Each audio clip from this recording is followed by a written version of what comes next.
Assalamualaikum warahmatullahi wabarakatuh. Di sini saya akan menjelaskan mengenai topologi jaringan. Perkenalkan, nama saya Natasha Isa Septiani. Saya dengan NIM 181440015. Nah, di sini langsung saja sesuai judulnya saya akan menjelaskan mengenai topologi jaringan.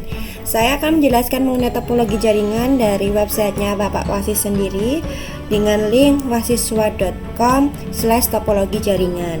Nah, di sini 7 tipe topologi jaringan yang sering dipakai ketika membuat LAN. Nah, sebelumnya saya akan menjelaskan apa itu topologi jaringan.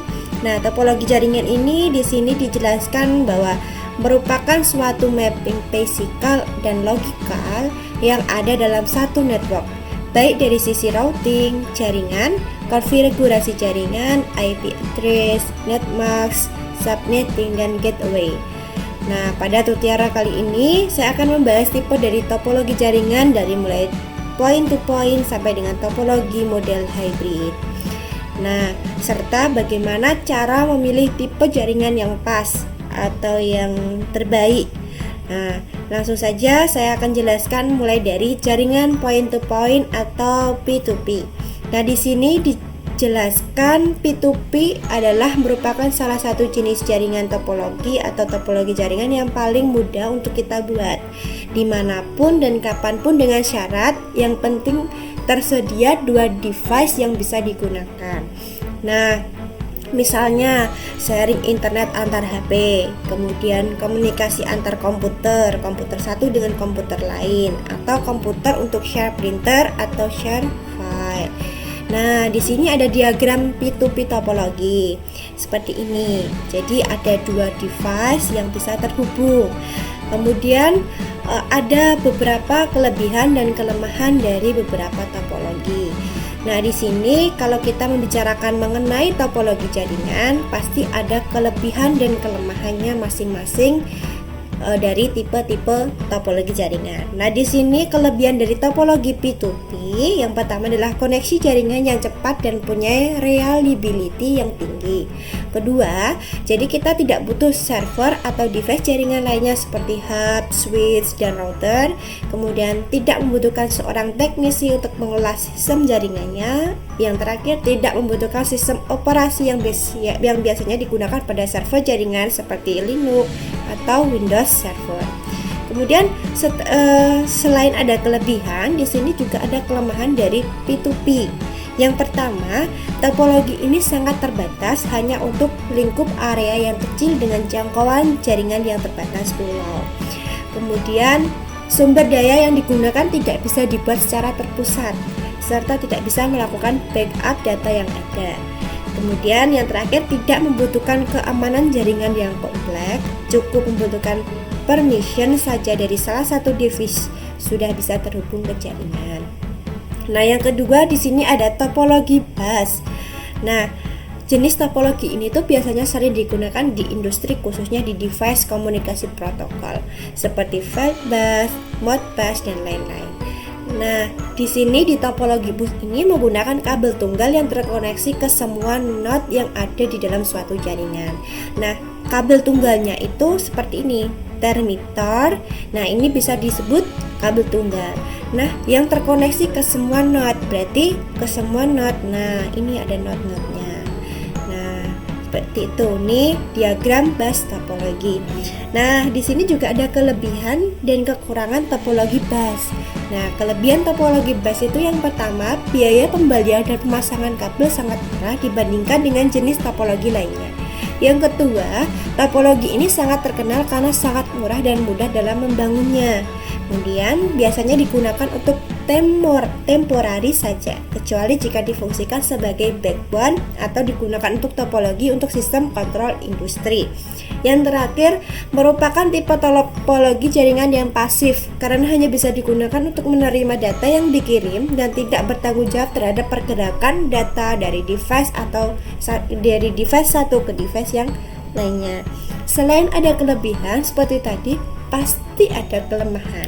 Nah, di sini kelemahan topologi bus yang pertama, jika kabel utamanya mengalami fail atau kegagalan, maka semua device yang terhubung ke jaringan tidak bisa digunakan untuk berkomunikasi. Lagi.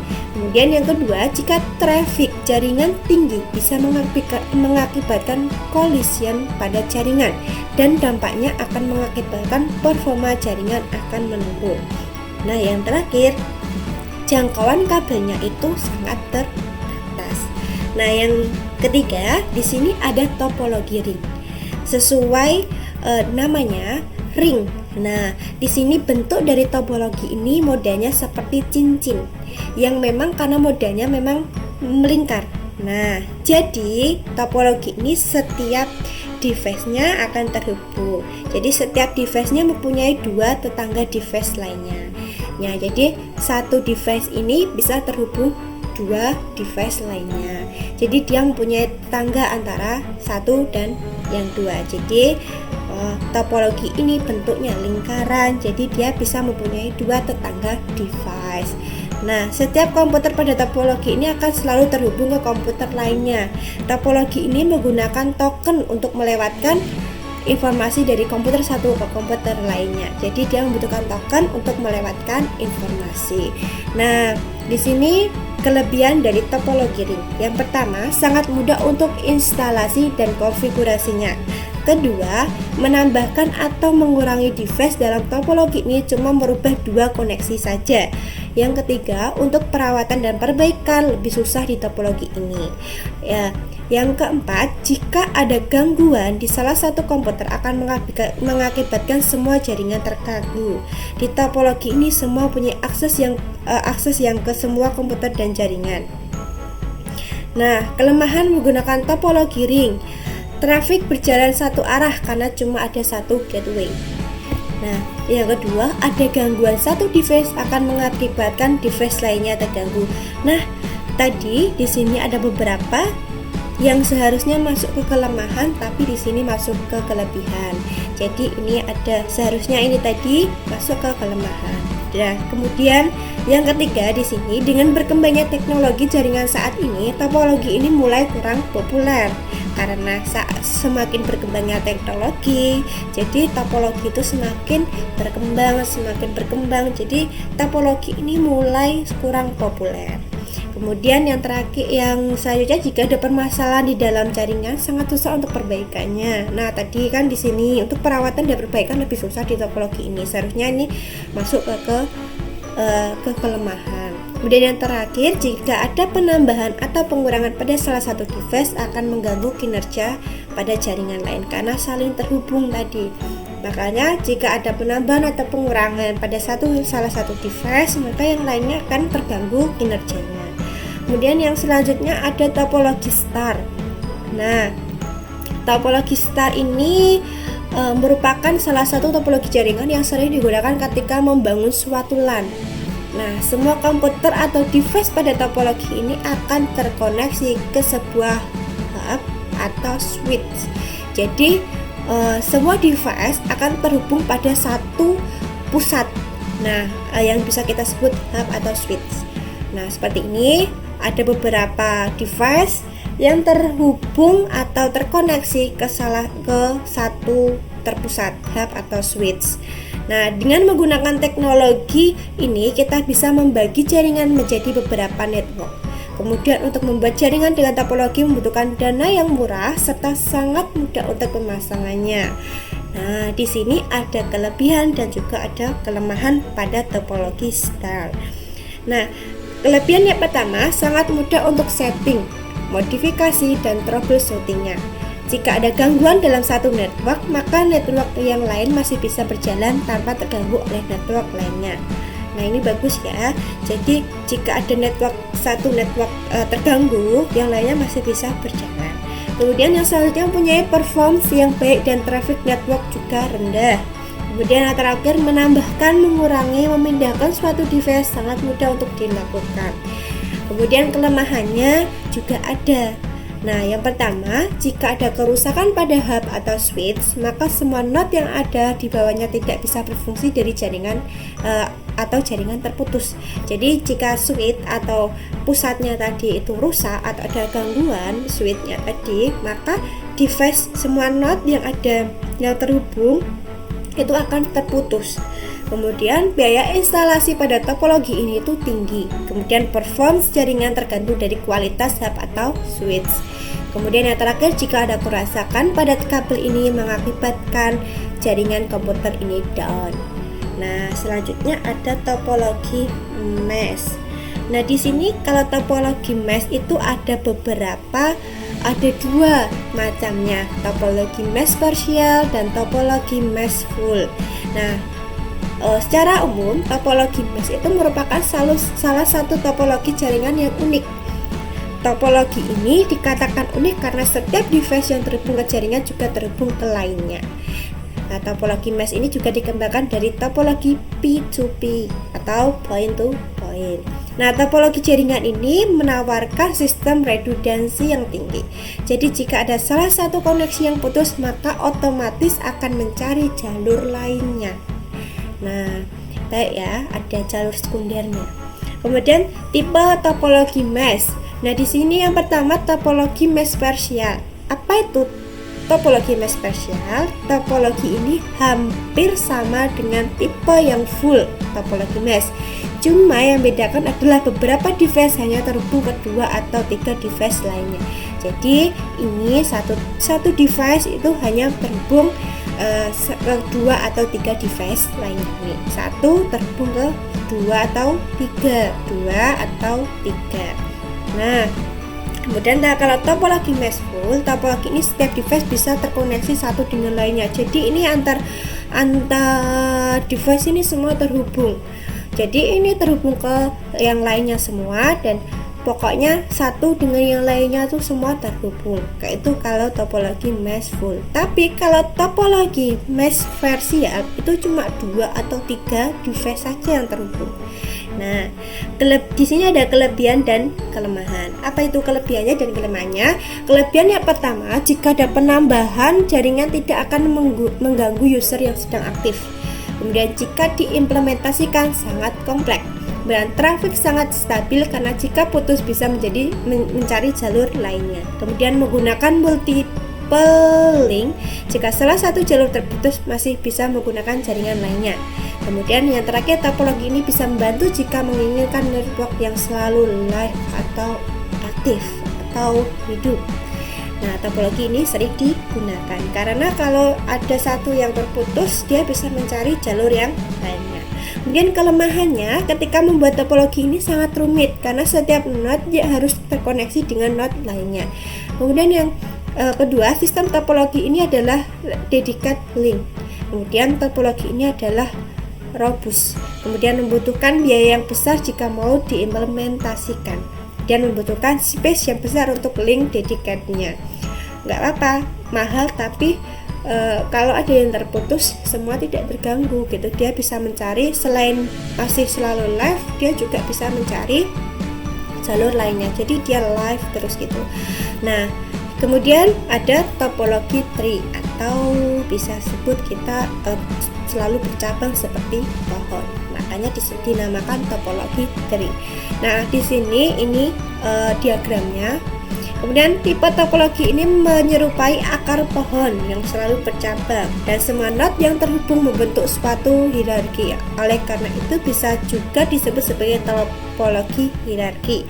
Topologi ini menggabungkan topologi star di dalam single bus atau bisa juga disebut sebagai topologi star bus. Nah, di sini ada keuntungan dan kekurangan. Nah, yang pertama keuntungannya, jika ada salah satu node yang putus tidak akan mempengaruhi node yang lainnya. Kemudian penambahan node bisa dilakukan dengan cepat dan mudah. Kemudian jika ada error dalam jaringan sangat mudah untuk dideteksi. Yang terakhir sangat mudah dalam hal perawatan dan perbaikan.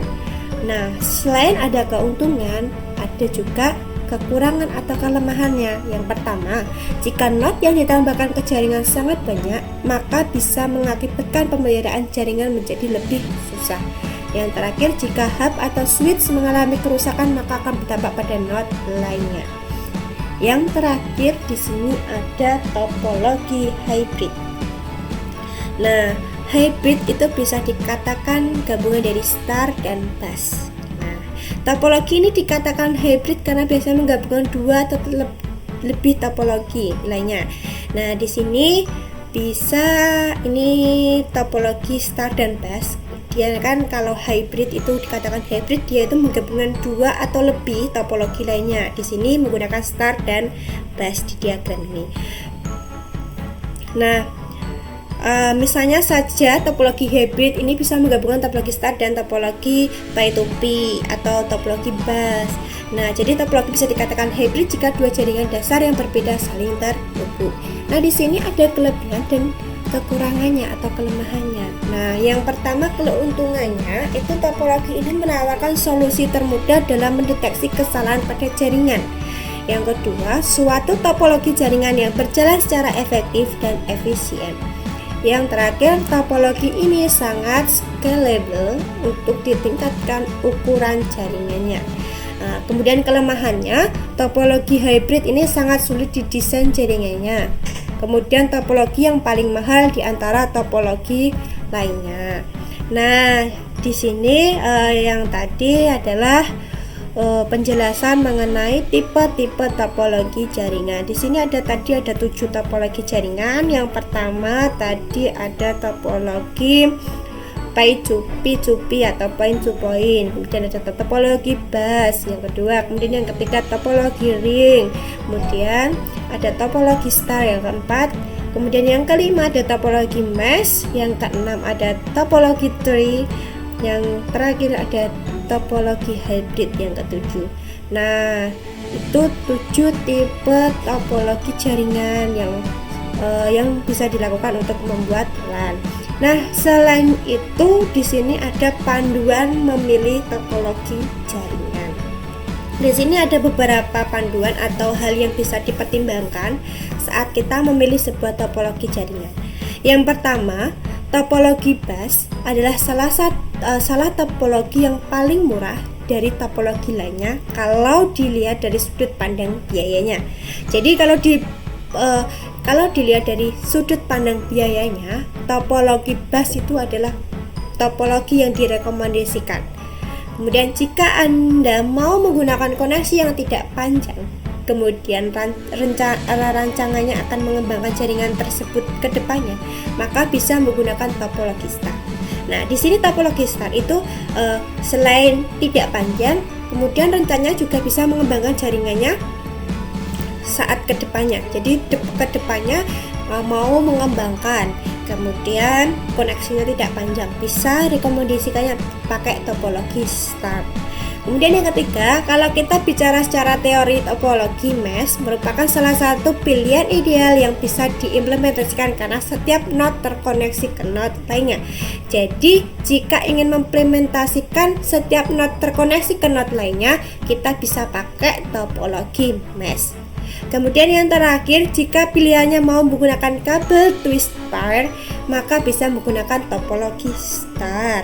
Nah, di sini ada 4 ya, tadi panduan milih topologi jaringan sesuai biaya, kemudian koneksi yang kedua tidak panjang tapi bisa mengembangkan ke depannya, kemudian yang ketiga pemilihan node terkoneksi ke node lainnya, kemudian yang terakhir menggunakan kabel twisted pair. Nah, di sini dan itulah penjelasan mengenai macam-macam tipe topologi jaringan dan panduan atau rekomendasi memilih topologi jaringan yang baik. Begitu penjelasan saya mengenai topologi jaringan. Apabila ada kesalahan dalam saya menjelaskan atau kekurangan dalam saya menjelaskan, saya mohon maaf sebesar-besarnya. Wassalamualaikum warahmatullahi wabarakatuh. Terima kasih telah menonton. Semoga bermanfaat bagi semuanya.